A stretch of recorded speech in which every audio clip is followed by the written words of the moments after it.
Morning, everybody. I'm Don Landis. I'm an alcoholic. Absolutely delighted to be here.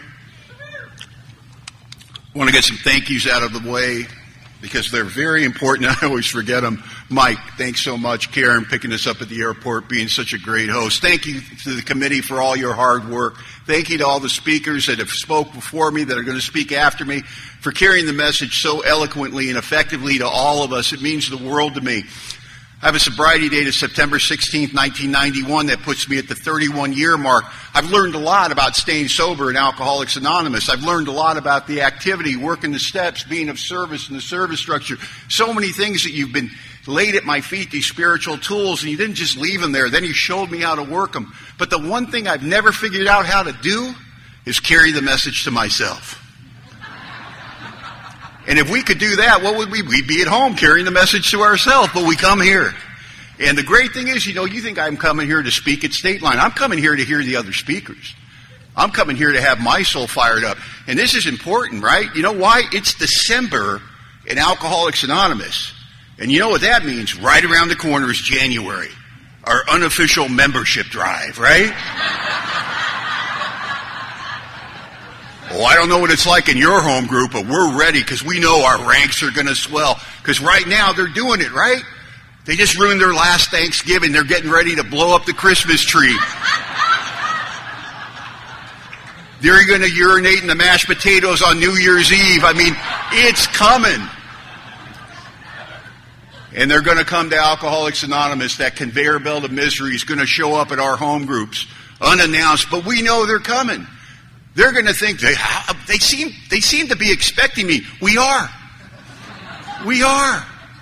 So I'm excited that we get to come here and have this celebration of sobriety, but more importantly, that we get to get unified for our singleness of purpose, for our primary purpose. There's only one job in Alcoholics Anonymous, carrying the message to the alcoholic that still suffers. Everything else is activity. Everything else is the work we do in the spiritual gym to get ready for that moment when that man or woman, that window of opportunity that opens and seems to close so quickly, and they get their rear end to a meeting of Alcoholics Anonymous in seconds and inches, and we have to be ready. And so that's what we're doing. We're getting fired up.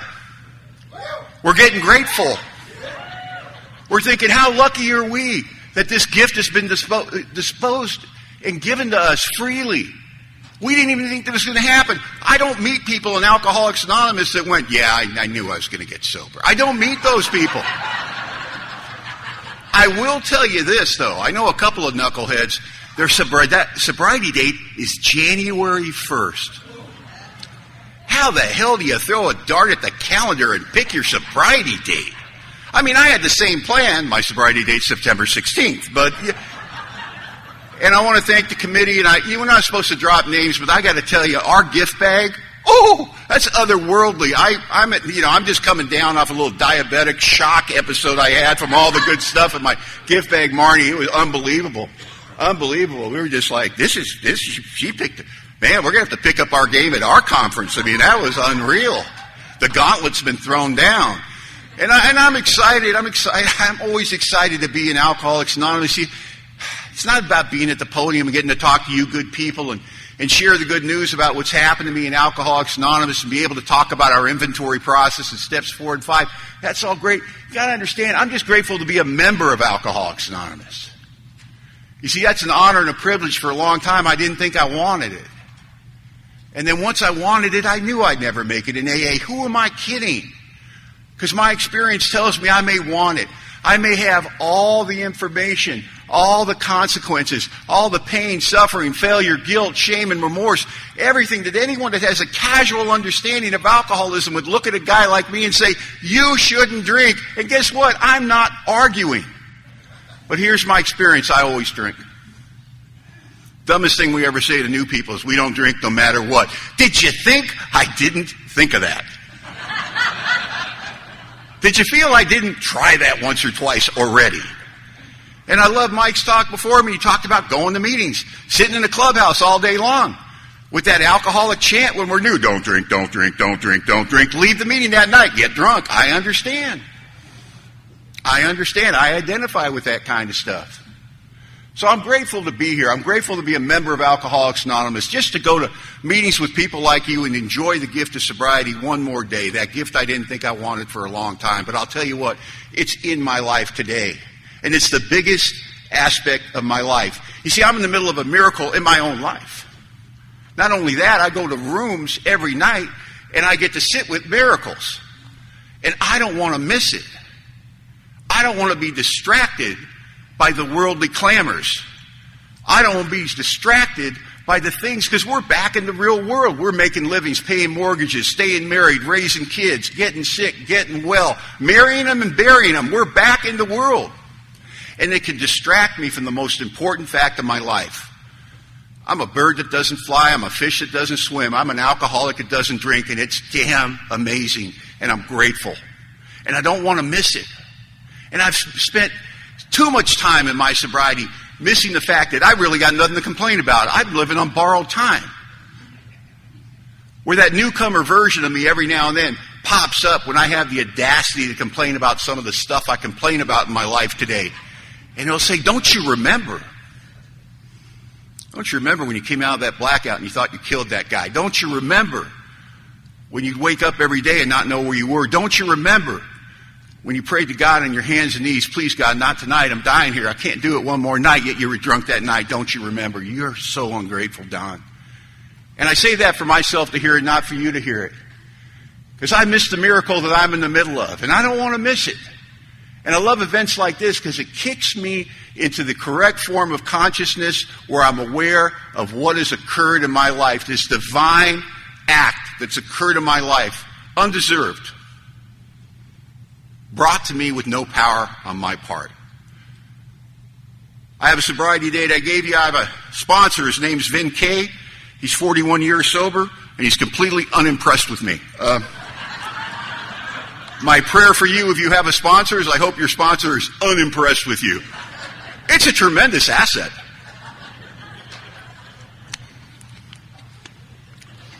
And he laughs at this kind of stuff. Where are you going this weekend, big shot? And I'm transparent with that man. He knows everything about me. And if you got a sponsor and you've taken the time to build that relationship of transparency, you can get to this stuff really quickly. Because I'll come up and I'll use 150 words to explain the problem, and he'll give me the solution or the explanation of what the problem really is in a few lines. Something like this. I understand. Here's the problem. You're a selfish bastard. And that's it, you know. Thanks for the clarification. We can stop now. I'll talk for 45 minutes. I go, what do I do? Say you're sorry. Click. You know, it's like, never would have occurred to me. I have a home group. I love my home group. I hope you love your home group. It's the SOS Men's Group. Meet on Monday and Wednesday nights in Bellingham, Washington on 14th Street in the Fairhaven District. If you don't know where Bellingham is, go to Seattle. Drive about 100 miles north, 20 miles from the Canadian border, you'll hit Bellingham. America's first defense against Canada. You know, so.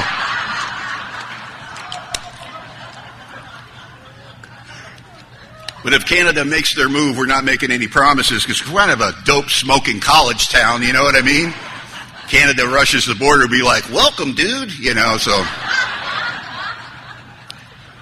And I love my home group. It's a men's group.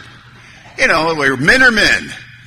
And the mental illness is not accurately measurable. And I'll tell you a quick story about my home group, give you an idea of the quality of sobriety that we have going on there.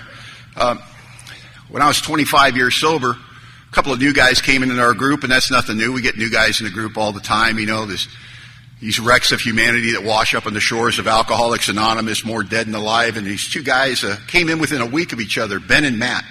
And Ben and Matt became quick friends in Alcoholics Anonymous. So we've all witnessed that, new people becoming quick friends. I did that when I was new. I had a best friend in AA. And they're doing what new guys do. They're getting in trouble after meetings, you know. They're seeing how much trouble they can get in and Tinder at night, you know. They're doing all this goofy stuff. And one of the goofy things they did when they were about 3 months sober, because they're bored after meetings trying to entertain themselves, is they went on Amazon and they bought themselves a tattoo gun. Now, I want to be clear. Neither one of them are tattoo artists. They just thought it was a good idea. So now they go to AA every night. They're trying to put their lives, they're working steps, they're working with others, they're sponsored, and then they go home at night and they give each other matching tattoos. Some speaker talked about his life being a dumpster fire one night. That night they went on and gave himself matching dumpster fire tattoos and came the next week and showed us. A miracle of miracles, we see it all the time in Alcoholics Anonymous. We're spoiled by it. Ben and Matt got a year. Unbelievable. These two knuckleheads that were just so amusing, so entertaining, so lovable. And they get a year of sobriety, and we're all so proud of them. And they're a little cocky, like I was when I got a year. And I'm talking to them after the meeting, and we're having that snappy repartee that goes on in the men's group, giving each other a bunch of crap, and they're giving it to me, and I'm giving it back. And I'm telling them they got to pick up their game. I said, listen, what carried you through that first year, you do that from here on out, you ain't going to make it.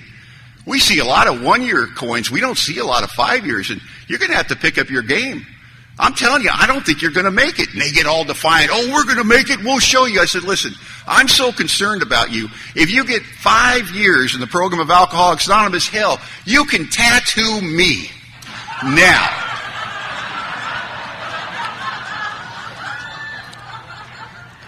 I said that in a long stream of consciousness. It was just a line, and they weren't really listening to anything. When I said that, their eyes lit up. And I had this moment where I went, I think that was an over-demonstration. And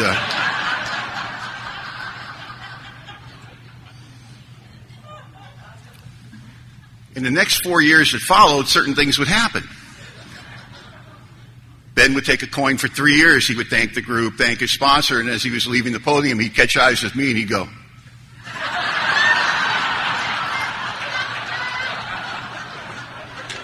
When Matt got 4 years, my phone rang at 1:30 in the morning. I saw it was Matt. I thought he was in trouble. I answered the phone. He goes, I got 4 years and I haven't forgotten. Click.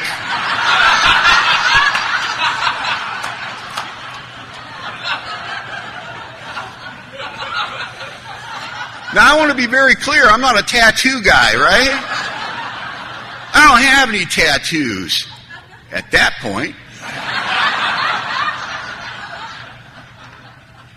And I turned 30 years sober in the program of Alcoholics Anonymous, and Ben and Matt turned 5, man.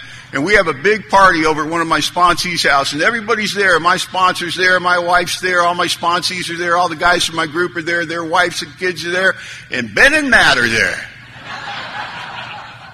And Ben and Matt showed up with the tattoo kit, and in front of my wife, my sponsor, all my friends. My wife came around the corner. Matt's got the tattoo gun in his hand. They got my leg propped up. There's this ghoulish collection of people with video going, watching everything. And I catch eyes with my wife, and I know that look. I've seen that look for 26 years in marriage. The look that says, of all the men, I married the idiot. You know, that look.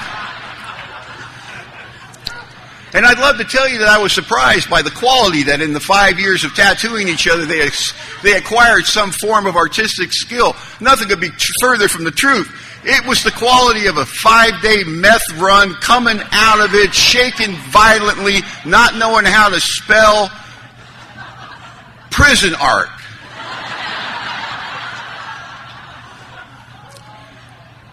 Matt's hand shaking so bad as he comes down towards my leg that I'm talking the guy with 5 years off the ledge. Matt, it's going to be okay. Take a breath. You're about to break skin. It's going to be all right.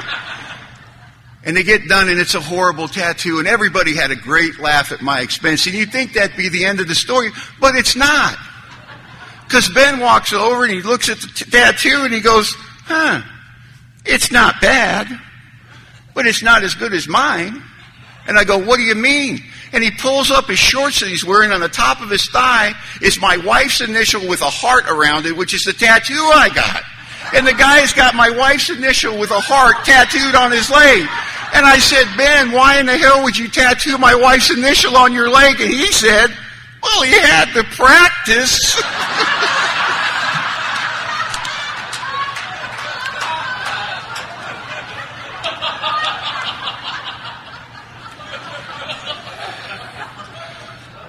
So come visit us at the SOS Men's Group.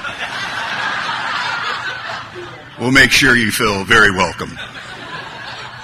And I know I speak for anybody in this room that's received the gift of sobriety, if you're new in this room this morning, I'll tell you this. If we thought that doing something as simple as getting a bad tattoo on our body somewhere would buy a newcomer anything like 5 years of sobriety, we'd all be walking around here tattooed from head to toe, because we know where you came from, and we don't want you going back there. We do anything to spare you the misery that we know we lived in and we know you just came from. So please join us in Alcoholics Anonymous. Get your own stories, find your own life, and find it right here in the middle of Alcoholics Anonymous. That's where I found it. And I'll tell you, I came to Alcoholics Anonymous and all the good was gone. I want to be clear about that. I had effectively burned my life to the ground in every area you can burn your life to the ground. I had the resume of the loser. You know what I mean? I haven't worked in a year. I'm 31 years old. I'm living at my sister's house because when the going gets tough, the tough go home. And I'm 80 grand in debt to the IRS. I have warrants for my arrest in 2 counties. And as my first sponsor explained to me, that makes me an overachiever. And I've got that good loser's resume. You don't need to have that stuff to stick in Alcoholics Anonymous, but it helps. Because it's a weird thing about being new in AA. The worse you are, the more we like you. You know what I mean? I remember telling my sponsor about all that wreckage, and he got delighted, Oh, you live at home? Of course you do. You don't have a car, who needs a car, Oh, and I think about the love and the support I've received when I walked into Alcoholics Anonymous, but I can't take credit for the gift that's in place in my life today. You see, I'm a product of Alcoholics Anonymous in its purest form. You see, I'm the guy that's supposed to die drunk. I'm the guy that comes to AA because he's in trouble and I play the recovery card. I know this won't work for me in a million years. I'm trying to figure out my next move, get my family off my back, and hatch a plan. But you see, I walked into Alcoholics Anonymous into a place where they had a plan of action in place for when the new person walked in. And I got 12-step my second night in Alcoholics Anonymous. And I got assigned a sponsor. And in that moment, my life changed. And I didn't know it. If you had told me you just had the most important moment of your life, I would have said, what happened? I missed it. But here's what happened. I got an active member of Alcoholics Anonymous as a sponsor, which means what? He's got a home group. He's got commitments. He sponsors men. He does 12-step work. He's in the service structure. He's in the steps. He's in the book. He's in the literature. He's all those spiritual tools. And what I didn't understand about AA is when you get a sponsor like that, they lay all those tools at your feet. All those gifts are given to the new man or the new woman. In Alcoholics Anonymous, you are given that gift, but it's a gift that comes unassembled. But here's the place you'll find the master mechanics of Alcoholics Anonymous, men and women that know how to put the gift together. And they're so excited about it, they'll help you put your gift together. Shoulder to shoulder on this common spiritual journey and help you put that gift together. That's my experience. That's what you did for me in Alcoholics Anonymous. And so my sponsor is somebody that believed that you don't waste the most precious commodity that any newcomer has. You use it immediately. Now, no newcomer in the history of Alcoholics Anonymous has ever recognized this commodity as valuable. And why is that? Well, it doesn't feel good. It keeps you up at night. The main ingredients of this commodity seem to be shame, guilt, and remorse. We lay in bed and we can't sleep and we're wrecked by what we did, those opportunities we missed, those things that we drank all that whiskey trying to push them down to the bottom of our consciousness, and now we're sober a couple of days a week in Alcoholics Anonymous, and it's all percolating to the top, isn't it? And it's choking us out. It's taking whatever glimmer of serenity, hope, faith, it's just tearing it apart. Who am I kidding? I'm never going to stay sober in Alcoholics Anonymous. And I don't understand how valuable that is because it doesn't make me feel good. And if it doesn't make me feel good, I don't see the value in it. And what we call that commodity in AA is we call it desperation. And every new man and woman has buckets of it when we come into it. But we don't recognize the value. But our sponsors need to, and my sponsor did. And my sponsor didn't waste a moment of that desperation. And the reason being, it turns out that desperation is the propellant that pushes somebody through the steps of Alcoholics Anonymous. I haven't met the person yet in AA that said, I worked the steps because I wanted to be spiritual. I worked the steps because I wanted to be moral. I worked the steps because I wanted to help others. What I hear a lot of is I worked the steps because I didn't want to die. I was willing as only the dying could be. And my sponsor took that desperation, and he knew that I was perfect for Alcoholics Anonymous. And I'd love to talk to you about today at this length of sobriety how willing I am and how open-minded I am. My open-mindedness and my willingness pale by comparison. It's easy for me to tell you what I'm willing to do in Alcoholics Anonymous. My God, why wouldn't I? Look at how good my life is. Look at everything that's happened to me in AA. Why would I ever say no? But I'll tell you what, I was taking the same actions when I was brand new and my life was burnt to the ground and I had no intellectual reason to think this thing would work for me in a million years, yet I still took the actions. That's the purest form of faith. When you don't see the bend in the road, but you got no other solution. So my sponsor got me into the steps immediately. And we went through the first step, and I misunderstood the first step, and we got through it, and you don't have to understand it the way people understand it after 5 years or 10 years or whatever. I just knew this: I couldn't drink successfully. And the unmanageability of my life was nothing more than this. I had arrived at a station in my life where I knew if I drank, it was disaster. And if I didn't drink, it was insanity. Because every time I put down the drink, I go plain crazy in my own mind. And every time I drink, there's disaster. There's jail. There's car crashes, broken hearts. And I'll tell you, if your menu becomes too small that you can't drink safely and you hate the way you feel when you're sober, welcome to Alcoholics Anonymous. The big secret I brought into AA with me wasn't that tough guy stuff that was on the inventory that I'm going to talk about in a moment. Now, my big secret is I absolutely hate the way I feel when I'm sober. And I didn't understand everybody comes to AA with that secret. And the reason I didn't want to tell anybody that is it's embarrassing and it's shameful in light of the way I live and the way I hurt the people that I hurt. You got to understand, I got to AA on my own power. That was me executing Plan A. I burned my life to the ground with no outside intervention. You would think there'd be a team of experts trying to destroy me for me to show up in the state that I did. But not only that, while I was destroying my life, I was surrounded by people that loved me. People that would have done anything for me. People that were laying down across the railroad tracks of alcoholism and taking the full impact of the locomotive that was my life. And I never tapped the brake. I was a shivering denizen of King Alcohol. You see, alcohol was my master. And I come to Alcoholics Anonymous, and I've lost the power of choice where alcohol is concerned. And there's a loud ticking that you can hear next to every newcomer, and that's the clock ticking. And if we don't get the power, if we don't get the solution quickly, guys like me drink again. I don't have the luxury of sitting around and going to a bunch of meetings for 9 months till I work the steps. I'm not that kind of alcoholic. I'm the kind of guy that whether I'm in AA or out there in the streets, you separate me from my solution, I go plain crazy in my head, and I went crazy in front of you in Alcoholics Anonymous, and you loved me anyway. I disrupted your meetings. I scared you. People would pull my sponsor aside and go, "Can you do something about your gorilla?" And you loved me anyway. So my sponsor got me to the steps immediately. And I admitted I'm powerless over alcohol. I can't drink safely. It's all over the place. I got no problem with that. My life's unmanageable because I can't drink and I can't not drink, and that's the only thing I got on the menu. And I'm crazy, and now I'm sober in AA. Do you have any good news? Because there's no good news in the first step. I just knew I was screwed because my sponsor told me, "You're screwed." And my second step experience wasn't from the book. I knew what the book said, and we read the book, and we went line by line, like the way you're supposed to. But my second step experience is you. You did my second step for me. Because I'm going to open meetings of Alcoholics Anonymous, 14 a week.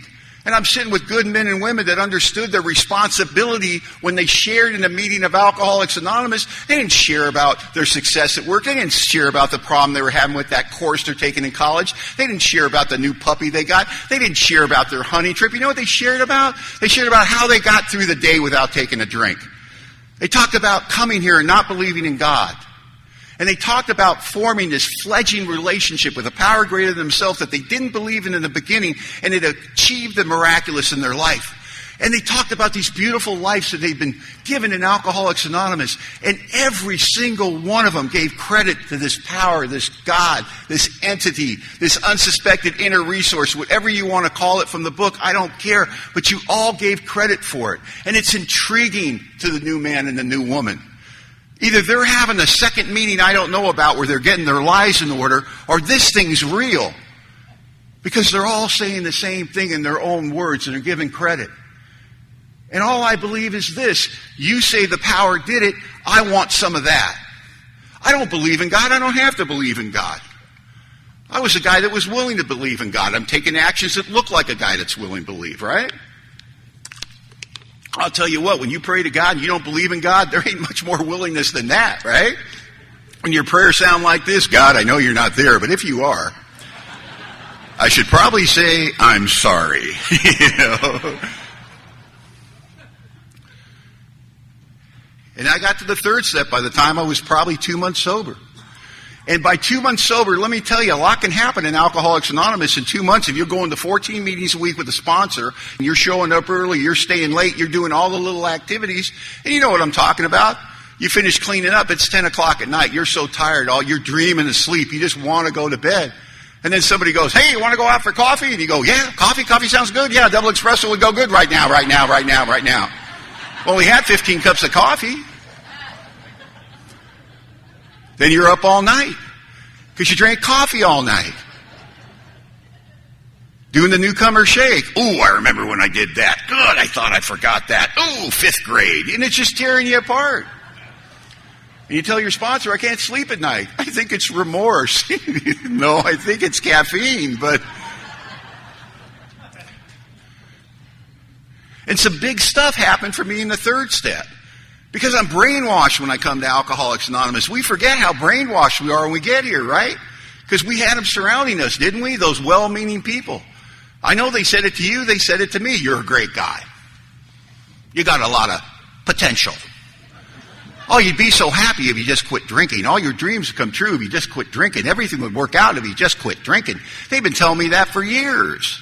And I believe them because my experiences, I lay it against there and I go, yeah, I went to jail drinking, crashed the car drinking, broke the heart drinking. It's easy for me to make whiskey the culprit, right? So I come here with that brainwashing that's going to kill me. Because I think all I got to do is put the plug in the jug and I'm going to be okay. I think alcohol's my problem. You guys changed that for me. In the first and the second step, you introduced me to the real problem and the real solution.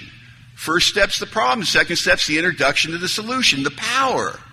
I find out alcohol's my solution, and that's why I'm dying. I'm trying to stop doing something that's the only answer I have. Of course I can't stop. And then in the third step, you do the most important thing, right? You re-identify the problem. I thought it was whiskey. No. You said I was driven by 100 forms of fear, self-seeking, self-delusion, and self-pity. You said I step on the toes of my fellows. And they retaliate. Sometimes they hurt me, seemingly without provocation. But invariably, I find that earlier I made decisions based on self that placed me in a position to be hurt. You're telling me I'm the problem. You're telling me my selfishness, self-centered, inconsiderate habits have created an environment that I live in where I'm not much, but I'm all I think about, that nobody else gets to exist, that I'm living a life of loneliness and separation from the rest of mankind. I'm the star in this bizarre movie of my wife, and you're shadowy, out of focus extras at best. And I wonder why I can't have a relationship with another human being. I wonder why I feel so alone. But you tell me that I'm selfish and I'm self-centered, and that's the problem, and I don't see it. If that's all I've ever been, I don't understand what you're talking about. But I'm willing to play because I'm dying, and I take that third step on my knees with my sponsor. And I make a commitment, and I make this decision.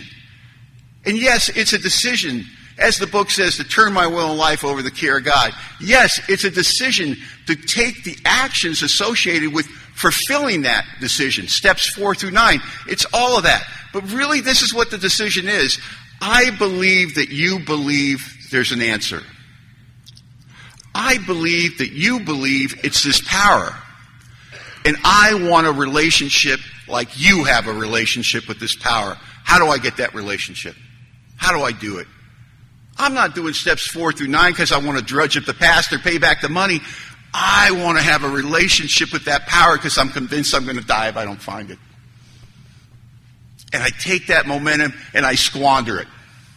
Because by this time I'm over 2 months sober. And I'll tell you what, if you've been going to 14 meetings a week with a sponsor, cleaning up, setting up, doing all that stuff, and you finish your third step, you may think what I thought. Whew, I need a little break. I mean, I've been basically drunk on the couch for 10 years, you know what I mean? Suddenly I'm going to AA every night. When I found out you went every night, I thought that was unreasonable. Oh my God. I remember being new and begging my sponsor for a night off. And he got out the sponsor handbook and he looked up the answer and he goes, oh, it's right there. Nobody ever died from lack of sleep. I remember when he told me that, I made a commitment. I'm going to die from lack of sleep. I could see it in my mind. It was beautiful. I'm dead, in the casket, in the grave. There's my sponsor and his sponsor standing there going, shit, we killed one of them, right? Going to be a martyr for all the newcomers to come. And by the time I'm 2 months sober, I'm back to work. How? My sponsor got me a job. Isn't that how it works when you're a broken newcomer and you can't talk in complete sentences? And what does he get me? He gets me a job that won't interfere with AA, which means what? I've never worked with my hands, but now I'm a laborer on a framing crew. And what I do basically is carry lumber to guys that know what they're doing all day long in the hot sun. Right? And I'd love to tell you I found out my true calling was to work with my hands. That's a lie. I had a nickname on the job site, the Bleeder, right? So now I go to work and I bleed and I go to 2 meetings of Alcoholics Anonymous at night. And then I finish my third step. My sponsor immediately lines me out on step 4. Immediately lines me out. Goes, go home tonight and start writing your resentment list. And I said, I will. But what I didn't feel is right after I get a little rest. Because I just want a little breaky poo. I was kind of basking in the spiritual glow of that third step decision. I felt the nearness of God, and me and God were tight, and it was going to be great. I'm going to have this wonderful relationship. And I didn't start writing my 4th step. And what we read tonight was a timeline and a warning that Mike read tonight. If you wonder when you start your 4th step, there's 2 hints in that paragraph. First one is the first word of the paragraph. Next. And later on it says, at once.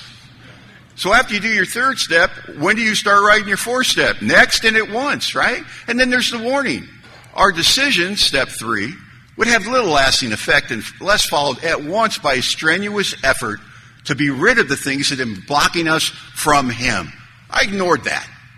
I knew what they meant, but I wasn't really concerned with it. I felt so good, so spiritual after that 3rd step. I'm going to 14 meetings a week. My life's looking up. I love my sponsor. I love all the members of AA. But I stall out on the steps. And what happened falls under the category of one of the most insidious words in the big book, where it describes alcohol. And it's a throwaway word. We don't even understand it, right? We don't take it for the word is subtle. Alcohol is a subtle foe. You know what that means? It means I don't see you coming. It means you take me apart by degrees. It means every day I'm just a little bit tighter, a little bit sadder, a little bit angrier. But it's so incremental I don't feel it. But you put a month together and I'm crazy. And everything's changed in AA. My sponsor, the guy I fell in love with, the guy who was the captain of my ship, he's really not that smart. He ain't all that. And the people I'm going to meetings with that have given me rides and bought me meals and done everything that you could possibly do for a new man, suddenly I don't think they're very sincere. And I know how they're really living. And I found out that about that guy. And that's pretty hypocritical. And I'm building a case against Alcoholics Anonymous. And let me tell you, when you're new in AA and you start building a case against other AA members, what you're really doing is negotiating your first drink. And I don't know it. And I can't sleep at night again. And I'm getting crazier and angrier. And I'm at a big book study one night, and I mispronounced the word altruistic. And some poor new guy with 6 years corrected me when he shared next. And I found myself leaping over the table and taking him to the ground and choking him. My sponsor pulled me off. The guy took me outside, told me we don't do that in AA, I guess. And I started crying. I told him how crazy I felt. And he looked me dead in the eyes. He goes, it's because you're not right in your fourth step. And I said, that's not it. He goes, what do you mean that's not it? You've never written a fourth step. I go, I just know stuff like this. And he said, Don, you want to know what your problem is? And I said, yeah. He goes, you're never in the moment. You're always in the past and remorse, or the future and worry, the past and remorse, or the future and worry. But you're never in the moment, Don. And we live in the moment because it's so important, because that's the only place we can meet God. Let me ask you something, Don. Right now, you and me in this parking lot, man to man, you okay? I said, yeah, I'm okay right now. And he goes, but tomorrow? I go, see, you just left the moment. The moment. I don't know what the hell he's talking about. I got a head like a beehive. You know what I mean? Oh, man, and I get up one morning, 4:30 in the morning, to go to this job I'm going to bleed at all day, and it's a Friday, and I've been sober a really long time by now, like 3 months, which is an eternity when you're new. And it's enough time to form an opinion that, you know what, AA is not working for me. And I make the decision I'm going to leave AA. If I got to sign something, I'll sign something, no big deal. And I'm walking down the house from my sister's place, because I got to walk like 40 minutes to get picked up by this nice guy who's taking me to work in his carpool. And, oh, man, the self-pity's just dripping off of me. And I feel so bad for my sponsor. He's going to miss me. And AA is just another thing that didn't work for a guy named Don. And I'm telling you, I felt as depressed and as sad and alone as I ever had in my life. And I'm going to 14 meetings a week. I got commitments at every meeting. I'm showing up. I'm setting up. I'm early. I'm staying late. And I'm dying from untreated alcoholism, and I don't know it. And I'm walking down the street, and it's dark out, man. It's dark everywhere in the world at 4:30 in the morning. And I saw something in the distance moving, and I recognized what it was. And it was a couple of dogs must have got out of the neighbor's house. And they were beautiful, big ones, Rottweilers, like 80-pounders. And they're doing what 80-pound Rottweilers do when they escape from the neighbor's yard at 4:30 in the morning. They're chasing each other across the lawn. They're jumping over hedges. They're rolling on the grass in their back. And I just stopped, and I'm watching these beautiful creatures just play. And I got to tell you, it lifted my spirits. And then they saw me. And they looked at each other. And they looked at me, and then they charged me. And I'll be honest, I started screaming like a 6-year-old girl. Oh! And now I'm backing down the hill, man, and these dogs are coming at me like fighter jets, And I'm fending them off with my framing bags and my little pal lunchbox and my cheap meat sandwiches, just fighting for my life, terrified, going down backwards. And then one time they come in and they break in opposite directions. They come behind me, oh my God, they're organized. They're flanking me. And I'm going... I was of such service to these dogs. I mean, I'm clearing hedges. Let's see how high he jumps this time. And I get to the bottom of the hill, and they don't eat me. And I'm just,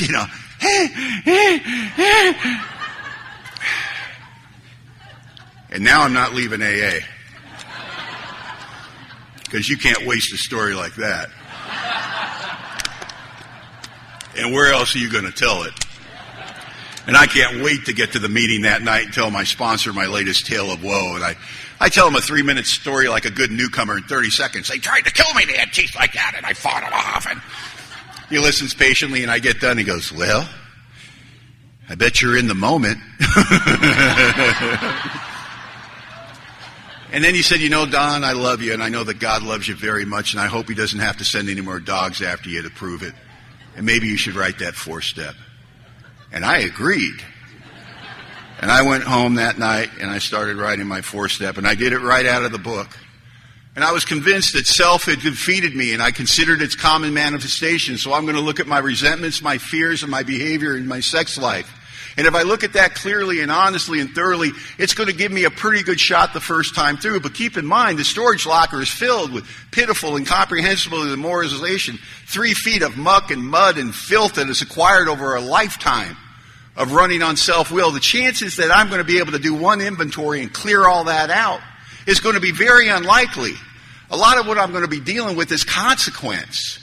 The stuff I have to get off me just to start getting a message from God, just to start being able to walk upright, be able to live life on life's terms. But I got to make a beginning somewhere. So I write all those resentments. And this is easy. The first 3 columns in the big book, hell, I've been doing that my whole life. Who am I pissed off at? What did they do? And what do I think it affects, right? I've been doing that my whole life. And I write that down. And on the top of the page, it describes that behavior, doesn't it? It says, to conclude that others were wrong was usually as far as most of us got. That's me. That's where I get. It's you, not me. I'm going to kill you. Let's move on. But then at the bottom of the page, the whole world changes. And I'm telling you, this is a pivot. This is a 180-degree turn. This is something that if we do right, will never be the same.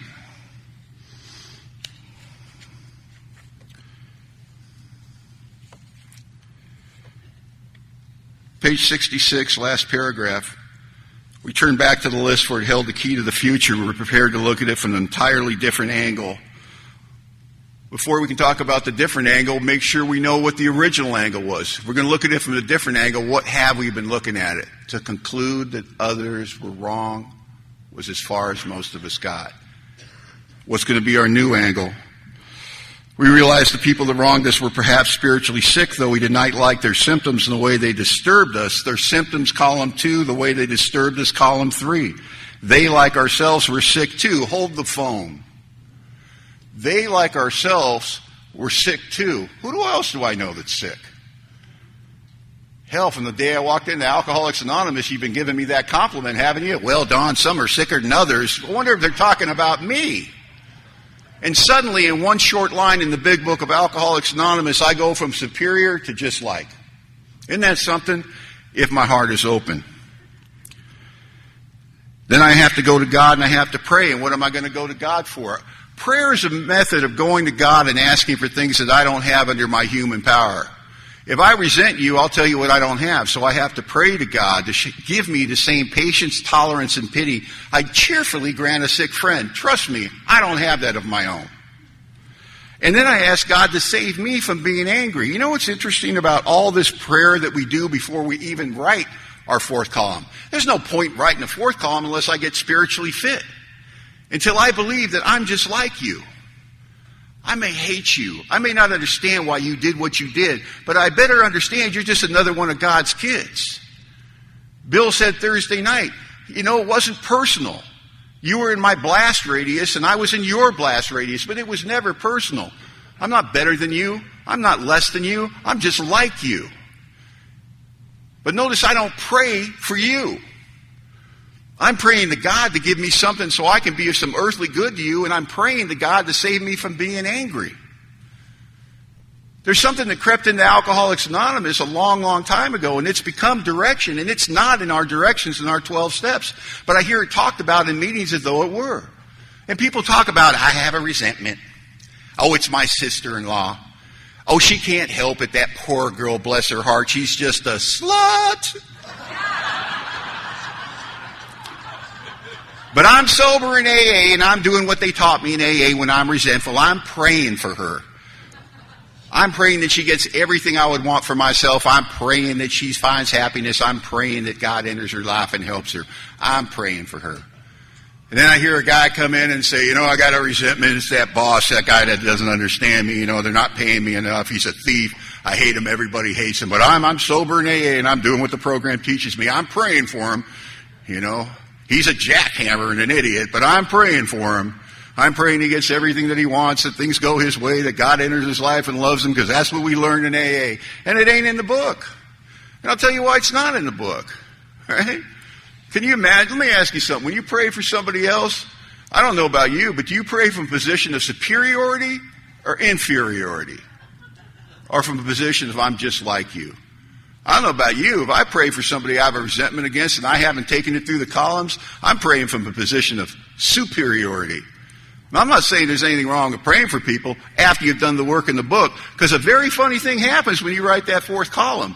When I put out of my mind the wrongs that others did, and I resolutely look for my own mistakes, where I've been selfish, inconsiderate, dishonest, or afraid, not only do I find that I played a huge role in this, I find out I'm just like you. I find out the very things that I'm judging you for, demonizing you for, hating you for, I'm doing. It's embarrassing. and it's life-changing, and it sets me free. And I write all that down to the best of my ability, and I want to be clear, first inventory, not very accurate. As accurate and honest as I can be at 4 months, 3.5 months sober, which is light years from how I walked into AA, but a long way from where I am today. I've done a lot of inventory. But it's enough because it's not about getting a passing grade. You know what it's about? Effort and seeking. I'm making an honest effort, right? Whatever you bring to AA that day, whatever you have, you don't need a sponsor or a spiritual advisor, AA friends, or anybody to tell you the truth about this question. Are you making an honest effort? We all know that without asking anyone. And there seems to be power in the honest effort. God seems to see that. I find out things that I couldn't have thought of on my own. And I write my fears down. I analyze why I have them. The book takes me off the hook. He goes, isn't it because self-reliance failed us? No kidding. If I could have fixed this, I'd have done it 10 years ago. And I agree with everything it says about fear. But it gives me directions. I'm going to ask God to direct my thinking to what He would have me be. It says that once I commence or begin to outgrow fear. It doesn't say the fear is removed. It says I commence, which is I begin to outgrow the fear. Because that, having God reduce my fear enough, is only part of the equation. That, if it's not coupled with action, goes right into fear.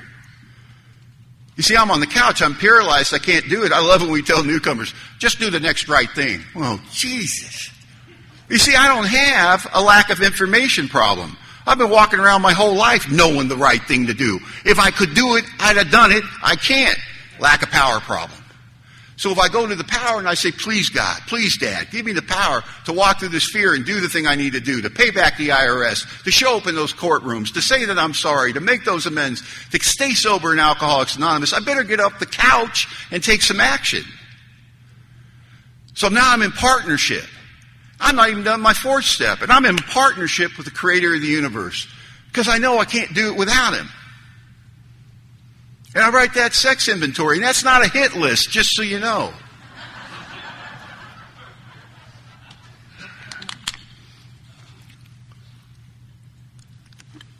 It's absolutely a chronicle of loneliness. It's a chronicle of selfishness. All those relationships, several of them long-term. I was never there. I was alone in that relationship because you weren't real to me. You see, my selfishness is so strong and so encompassing that I know what to say, I know how to act, but there's a constant stream of manipulation. You see, I know nothing of love, is what I found out in inventory. I know everything in the world there is to know about bartering. I find out on the sex list that I never did anything for anyone in a relationship without expecting something in return. Not once. I know nothing for free and for fun. And I think I'm broken, I think I'm defective, and I find out I'm only alcoholic. And then I go to the fifth step. And we underestimate the power of the fifth step. There's two things in the fifth step, two warnings that are essential in my experience. Warning number one. It says if we skip this vital step, we might not overcome drinking. It's a good reason to do your fifth step. And it says this, we usually find a solitary self-appraisal insufficient. You ever think about calling your sponsor and you think about it so hard it felt like you did, so you don't?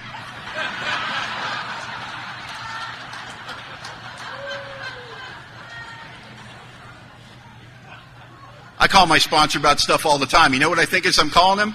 I know what he's going to say. But I still call him. And it's shocking how often I'm wrong. You see, I should have got a clue for this the first time I did a fifth step when I sat down across a man that I call sponsor. And I told him all the things I was going to take to my grave, those dirty, those filthy things, those things I was embarrassed about.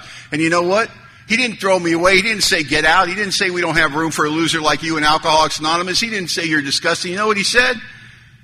Me too. I cried through my whole fifth step. I couldn't stop. It's terrible when you meet the enemy and he lives in the mirror, isn't it? When all the justification, rationalization, all the stories, all the narratives are ripped away and you're left with the grim truth that I'm the problem and I owe. You know, it's kind of funny when you ask your sponsor, who do you put on your resentment list? And he goes, who did you know?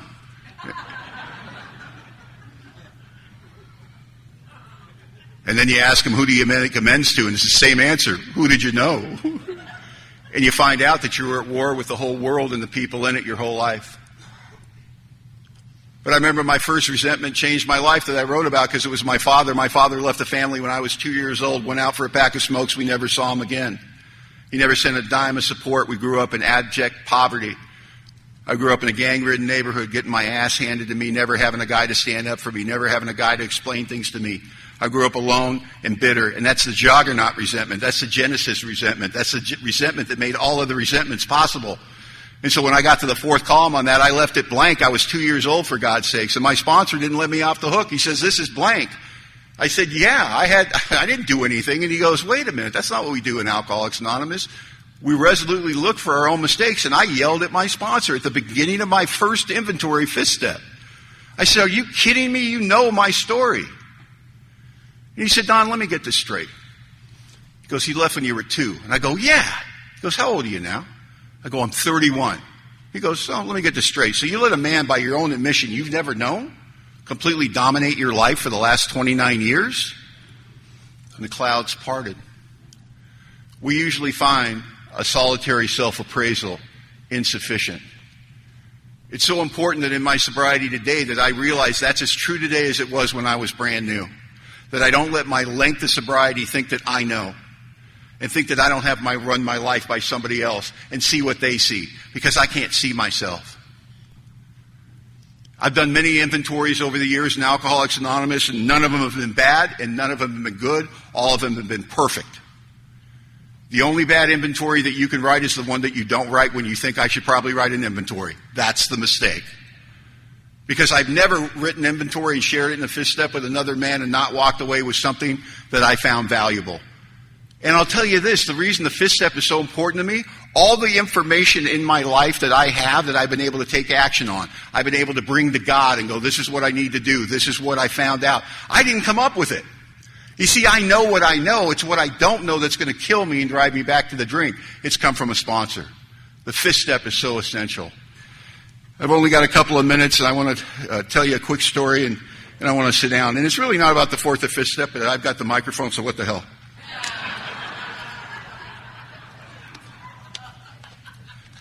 I think I've always been grateful for my sobriety in Alcoholics Anonymous, no more than this year. In February, my wife and I found ourselves in Maui for 10 days, having the vacation of a lifetime. And I want to be clear, we're not go to Maui kind of people. It was a wonderful gift that somebody had given us, and we got to go there on the cheap and barely cost us anything. And for 10 days, we were teenagers again. You know what I mean? We're in the surf, we're eating mangoes on the beach, fish tacos at night, taking great drives, and just sharing our life together and talking about how lucky are we.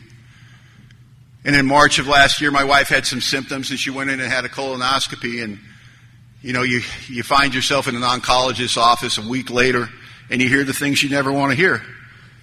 Tumor, well-defined, stage 3 rectal cancer. And in that moment, time stops. And you feel every tick of your heart. And a fear that I didn't think was possible in my life any longer came up and literally cut the air off of me. And I couldn't breathe. And my wife is scared. And I know I've got to be there for her.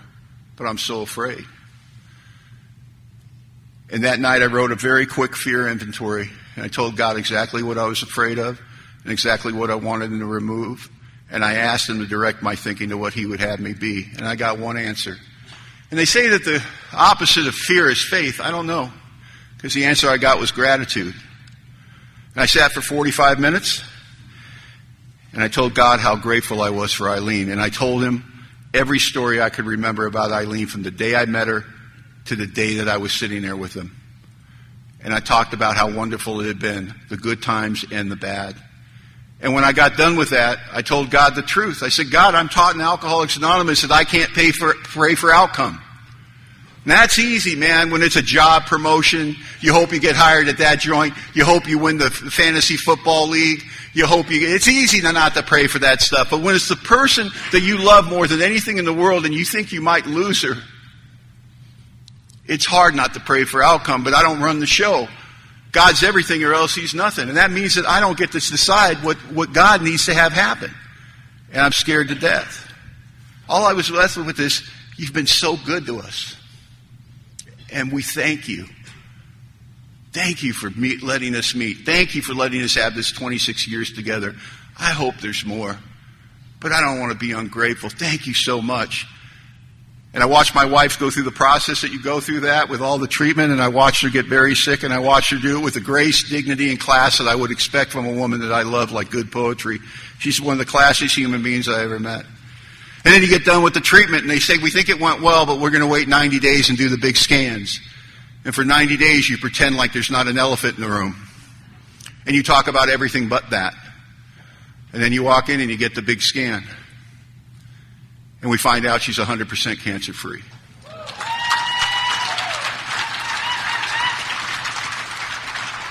And the oncologist is thrilled. He says it's the best result we've ever seen. She did better than most people ever do with this. And he's very happy. And he leaves the room, and my wife bursts into tears. And she grabs me tightly by the coat. And she looks into my eyes, and tears are streaming from her face. And she says, I can't thank you enough. You've been so wonderful. You've been there for me every second. You've given me so much strength. I don't have the words to tell you how much I love you. And I said, oh, honey, that's just the drugs talking.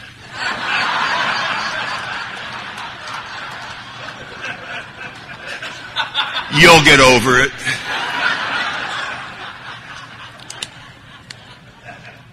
I want to thank you for being an attentive audience. I'll end with this, what I always end with. My prayer for us is always the same. I hope we stay sober forever. Thank you, Stateline.